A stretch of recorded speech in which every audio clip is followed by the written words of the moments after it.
Hello, everybody. Hope you can hear me clearly. Yeah, I wanted to make a little video sharing a bit about um, embodied spiritual practice. Um, and I'm wanting to talk about this for many reasons. Um, Uh, First and foremost, because it's a subject that's very important to me and kind of very essential and integral to my entire life up to this point, and I imagine going forward. Um, and also because I'm going to be starting a program in September focused on exactly this, and as well as sharing with people about what it might be like and might be about and what we might cover. It's also a way for me to uh, figure that out for myself ahead of time by kind of talking it through a bit in this type of situation. So, um, what is embodied spiritual practice? For me, that is uh, a process of learning that is firmly rooted, completely rooted in one's own body and one's own system. And when I say learning, in this case, I am talking about learning in terms of the quality of one's being and the quality of one's life. So that's kind of a bit how I I conceive of spirituality as a practice, um, or that which enhances and deepens the quality of our life. And I also believe that a kind of integral component of spirituality is something that connects us with something greater than our limited sense of self, kind of in a conscious way, uh, consciously connecting with something beyond a sense of limited, isolated, separate self. So that's also a part of what spirituality would encompass. But I am deliberately also trying to, well, I do believe it can connect with things like spirit guides and soul journeys and past lives and future lives and God or great spirit or creator or source. And I might use some of those terms and ideas and logic and vocabulary. I do think it's important that each of us finds our own vocabulary. So I'm kind of trying to make it deliberately open and neutral in terms of the language, as a basic definition of spirituality. So, uh, yeah. Okay, I'll leave that one there.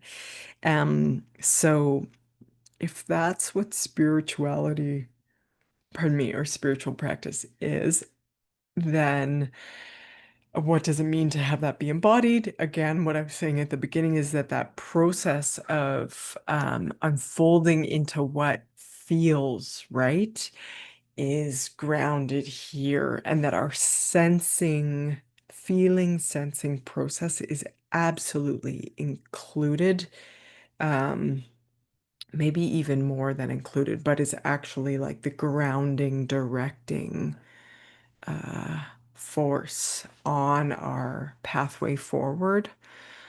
Um, and I think that's very important for us humans as a species, also because the body is innately nature. everything that makes this organism up has come from our great Mother Earth and cannot, if we really think about it, and should not, in my opinion, be conceived of as something separate and different than our Earth. Um, and because, and beyond conception, in my experience, when I come into sensing the immediacy of the sensing experience of this body, it is that is its nature, is the very same elements that make up our planet. So not just Earth in terms of like the um, physical like dirt being Earth, but Earth as this planet and this conscious living incredible um, home that is our home. Um, And I also, just on the topic of home, believe that real spirituality is a process of coming home and should feel like that, coming home. Not home as in necessarily old or familiar, but as in a feeling of rightness, a feeling of completeness, a feeling of, um, yeah, a feeling of rightness. Um, and I think home is a good word for that because I also believe that it is our innate nature. As I say that, I'm questioning it, but uh, more or less. Um, like I don't think it's something different that we have to like put on in that sense. It's our innate nature. It's not like something we have to construct. It's something we have to or get to relax into. Um, okay, so what is embodied spiritual practice? What is that? And what is it not is maybe another way of looking at it. So part of my motivation for doing this program is to continue to cultivate a sense of devotion to that which my system, that which vibrates in my system is sacred and nourishing. Um, to just continue to prioritize that. And in a world that is, yeah, pretty not focused on that. And just part of what I was recognizing in preparing for this program is, yeah, so it'll definitely be a collaborative learning journey. I don't have too much of a preset plan of where we'll go. I have some key pieces that have been integral to my learning journey, and therefore I will throw those in. Some of those are like a sensing connection with ground, sensing connection with the various elements, um, truly letting ourselves feel and sense our physical location. And not so much in terms of like, I'm in Edmonton, but in terms of I'm next to this living tree and that living tree, and there are clouds and sky above me and living earth below me. And can I feel for the mountains out in the distance? I'm like that south mountains out that way and the ocean out there. Can I actually and up above me and up above the clouds and the sky into infinite space up above? Can I actually let my organism begin to sense that? Not just have it as an idea in my head, but actually feel and sense my place, my exact place in an infinite universe. That's embodied spiritual practice. And by cultivating that, we also inherently come into relationship with the environment around us, including these living things and plants and earth and all the living creatures on the earth. Um, and that coming into a actual place and actual relationship is also how a feeling of belonging and being a part of a very real, tangible, living community in every moment starts to become possible. And it can move from like idea, I know I need this thing called community. I know I need this thing called belonging. I know I need this thing called connection, to just a felt sense of these things, which is the only way to actually experience them. So that's a big part of embodied spiritual practice for me. And it's actually very, very simple in that sense. It's not like we don't need to add things on to this experience. We just get to practice softening into and opening into this very experience, which then kind of brings me to another component. So that's kind of more me in relationship with life and environment and earth and sky and universe, and feeling that immediately. That's one piece. Another piece is kind of more closer, the closer microcosm of this human. And just feel like um, often growing up, we aren't really taught or just explicitly told that life is incredibly intense and challenging. And in fact, it seems like our expectation is actually kind of the opposite. And we live in a culture, to quote, probably not very well, quote an author by the name of Francis Weller. He's an incredible, I think he's a psychotherapist, or he's certainly in that world, and he's done pioneering work on grief. Um, but he kind of talks about like two ills of our contemporary society, and those being amnesia and anesthesia. And there seems to be this sort of expectation like I should uh, feel, and I can relate to this myself, like somehow if I'm feeling pain or discomfort or intensity, that something's wrong and that should be fixed. And often in our world, that means fixing it through pharmaceutical product that just like, no, we don't need that. Just get rid of that pain. Don't need that. Like, let alone for one moment recognizing that perhaps that sensation that is present has value. So a big part of embodied spiritual practice is firstly just recognizing that whatever is present is there for a reason and has value and a message, and it's not like something to be like stepped. Oh, it is truly the nourishment that I need, that I need. Whatever is here is by definition what I need, and is by definition here to serve my unfolding. So,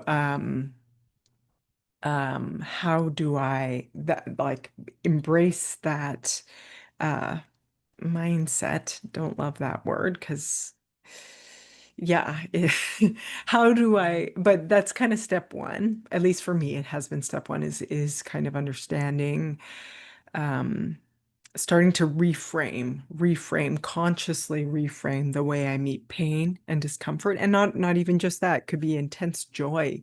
Like that is also in just intensity in our system. We've kind of been told it's somehow like suspicious or wrong or to be gotten rid of. So really rewiring that to value what it presents, and then developing the capacity, because it is a very real skill to be with the intensity that life brings us. It's a very real skill that is very rarely talked about and almost never taught.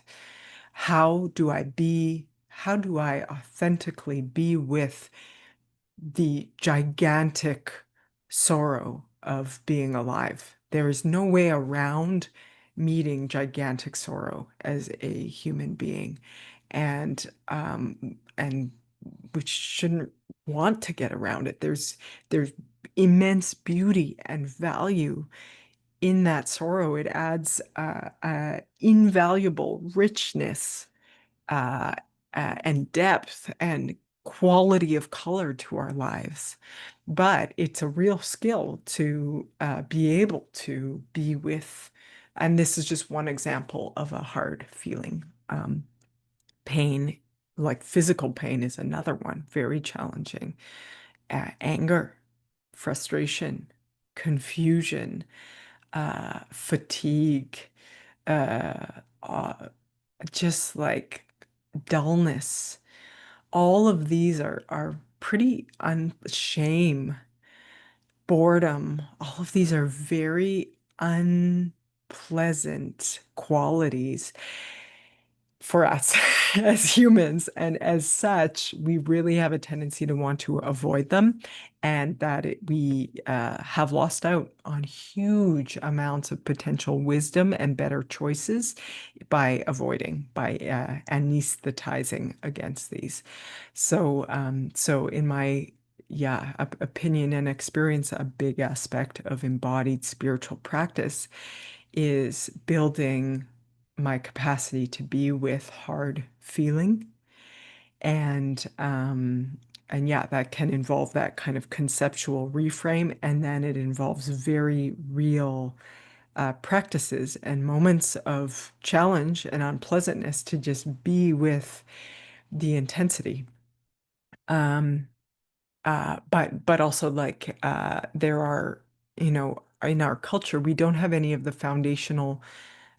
There's also kind of an expectation that, like, you as an isolated person out there, you all on your lonesome in your 2 bedroom, 1 bedroom apartment all by yourself should be able to do it. And if you can't, you're somehow weak or a failure or something. And that's also very fucked up.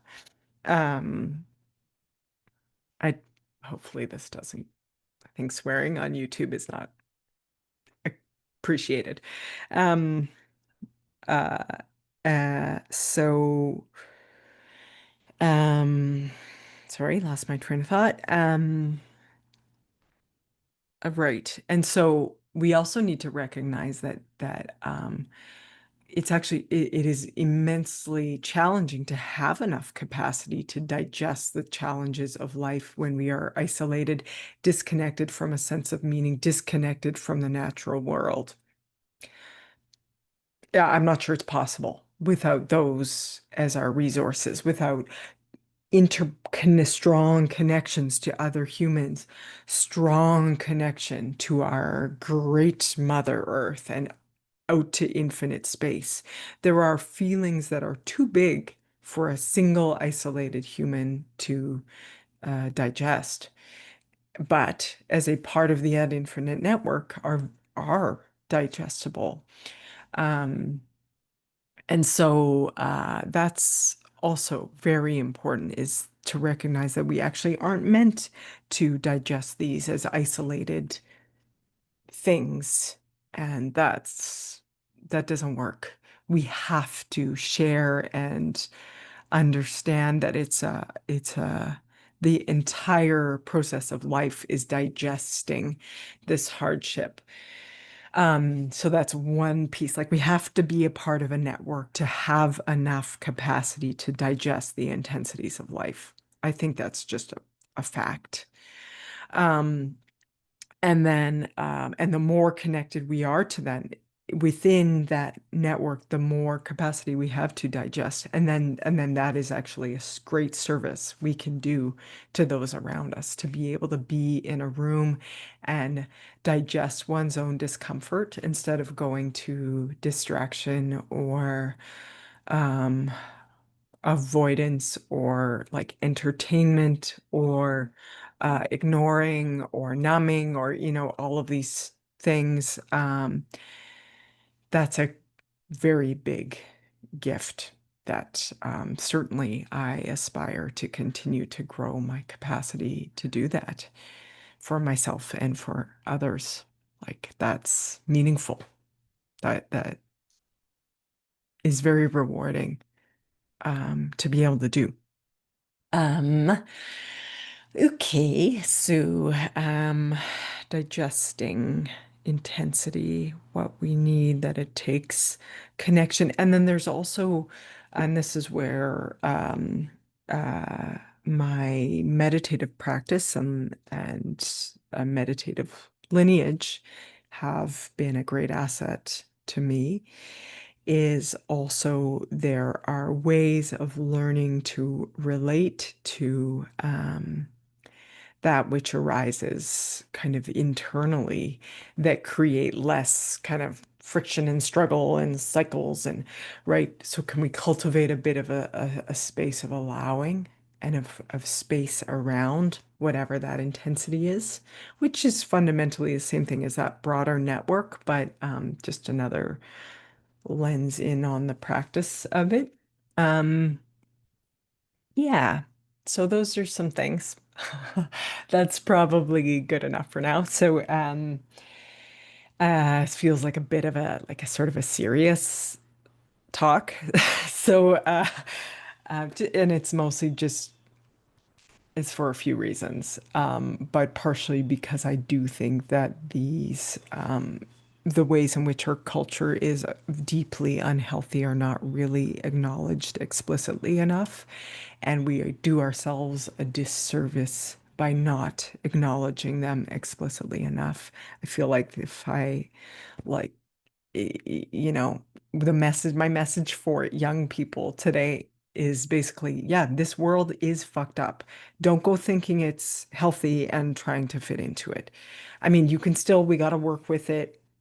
We got to work with it because we're in it, but just don't kid yourself that this is like a healthy norm. I, at least, certainly not by my compass, is this. I don't think a world in which people take their own lives and um, where we are conditioned out of necessity to walk past other humans in incredible pain and suffering. But, we can't do otherwise. But that, I don't know, that doesn't seem healthy to me. And I think it's actually important to say that out loud so we can start to actually create room for something different. Um, yeah. Okay. But anyways, just to say also, and deep homage to Margie Gillis, who is on my left instead of behind me, but eventually I'll try to get her on the wall behind me. But the amazing Margie Gillis, who's been a huge inspiration and support. Just not sure I'd be here today without her. As were my Buddhist teachers, though there's more challenge there now for me in that history, which is also part of why this work is important to me, coming back to the body. Um, Anywho, but Margie often talks about another woman who talked about, who I forget her name, and if I remember it, I'll try to add it to the comments. What is her name? She's a famous, I think, famous psychoanalyst, um, who talks about having a duty to joy. And that is absolutely also a part of an embodied spiritual practice. It should feel good and it should feel joyful. And not all the time, but absolutely, there should be much joy. And to me, joy is different than happiness. It's more like there's a vibrancy and a momentum, and not that happiness is wrong. And I think people define it in all sorts of different ways, but I just, happiness can have a sort of a kind of feeling to it, like just like, yeah. Do you know what I mean? Not, in my opinion, that's not what we're going for here. It's like the sorrows and the joy, and the sorrows and the joy, and that's a vibrant, healthy life. If we can move through the sorrow and return to joy, I think that's a very vibrant, happy in a good sense, well-lived life. But I feel a little serious today. But just to say that will not be the tone of the whole journey. Lots of joy also. Which I say with like a stern face. So, yeah.